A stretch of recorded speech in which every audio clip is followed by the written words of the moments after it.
ऐसा नहीं है कि भी आर्ट्स वाले बच्चे इंटेलिजेंट नहीं होते। अदर स्कूल्स में ऐसा होता है कि बच्चों को फोर्स किया जाता है कि वो मेडिकल और नॉन मेडिकल ले। बच्चे को उसकी जो इंटरेस्ट है उससे अगर आप मिसगाइड करके उसको कुछ टारगेट दिखा रहे हो, अचीव नहीं करवा। क्या नाम है बेटे?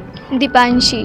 तो आपने 11th में टॉप किया है, कैसा लग रहा है आपको? सर बहुत अच्छा लग रहा है मुझे, मैंने लग 11th में टॉप किया है। तो आपको लगा था कि आप टॉप कर जाओगी?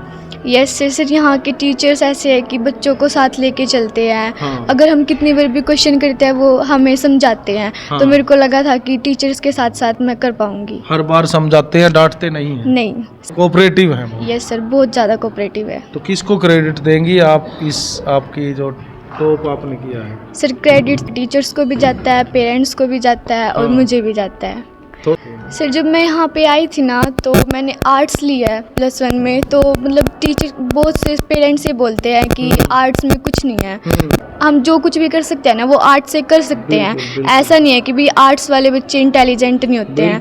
तो अदर स्कूल्स में ऐसा होता है कि बच्चों को फोर्स किया जाता है कि वो मेडिकल और नॉन मेडिकल ले, बट यहाँ पे ऐसा नहीं है। बच्चे को कोऑपरेट किया जाता है कि जो वो कर रहा है उसके साथ साथ ही वो मेहनत करके सफलता प्राप्त करे। स्टडी के साथ साथ एक्टिविटीज़ भी होती है, तो सभी पेरेंट्स से है कि अपने बच्चों को यहाँ पे एडमिशन कराएं। बिल्कुल। ये जो art, non medical, medical, commerce वाली जो मानसिकता है उसके बारे में आप कैसे बताना चाहेंगे पेरेंट्स को या स्टूडेंट्स? एक्चुअल में सर आज की जो जनरेशन है उसका जो एक माइंड हो चुका है ना वो टेक्निकल हो चुका है। मैक्सिमम स्टूडेंट्स का, पेरेंट्स का ये होता है कि हमारा बच्चा नॉन मेडिकल या मेडिकल लेगा तो हमारा प्रेस्टीज जो है वो पड़ोस में ज़्यादा अच्छी होगी, सोसाइटी में ज़्यादा अच्छी होगी।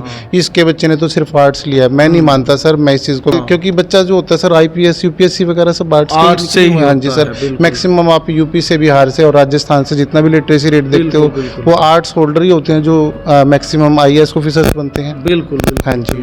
और कंफर्टेबल जहाँ बच्चे को लगे, मैं मानता हूँ उसको वहीं जाना बिल्कुल सर, मेरा यही मानना है कि बच्चे को उसकी जो इंटरेस्ट है उससे अगर आप मिसगाइड करके उसको कुछ टारगेट दिखा रहे हो, उसको ऑब्जेक्टिव्स दिखा रहे हो, तो वो बच्चा वहाँ पे उसको अचीव नहीं करवा। बिल्कुल। अगर मैं आपसे पूछूं कॉमर्स वाले क्या बनते हैं? कॉमर्स वाले सर बैंकिंग लाइन में जाते हैं, बिजनेस में चले जाते हैं। साइंस वाले क्या बनते हैं? साइंस वाले डॉक्टर्स में चले जाएंगे सर। डॉक्टरी लाइन्स, नॉन मेडिकल हो गया तो मेडिकल उसमें आ जाएगा सर, है ना? हाँ जी, इंजीनियरिंग्स वगैरह में। और नॉन मेडिकल वाले, हाँ जी, है ना? हाँ जी। और वो आर्ट वाला बनता है DC।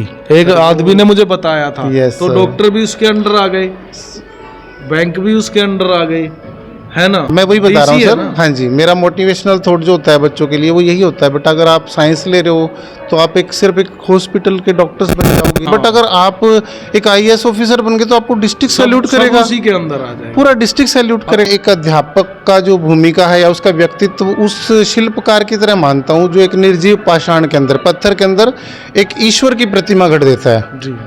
तो वैसे तो पुरुषार्थ करना ही मनुष्य का सबसे मेन धर्म होता है। जी। जैसे पुरुषार्थ करेगा उसको उसके अनुरूप उसका परिणाम मिलता रहेगा। जी। बट उसके साथ साथ एक दिशा निर्देश का मिलना बहुत ज़्यादा ज़रूरी है। अगर मान लीजिए कोई जैसे बच्चा है, अभी आपको सामने बच्चे ने रखा कि भाई मुझे नॉन मेडिकल के लिए फोर्स किया गया था, तो ये आर्ट्स का निर्देशन इसको चाहे इसके माता पिता ने दिया हो या स्कूल मैनेजमेंट ने, या जब भी हमें कोई इस तरीके का अपॉर्चुनिटी अवसर मिलता है तो हम बच्चे के इंटरेस्ट के अकॉर्डिंग उसको जैसे काउंसलिंग कह सकते हो आप, की जाएगी कि भाई बच्चा आगे फ्यूचर में अपने जो उसका मेन लक्ष्य है उसको प्राप्त करने में कभी दूर ना हो।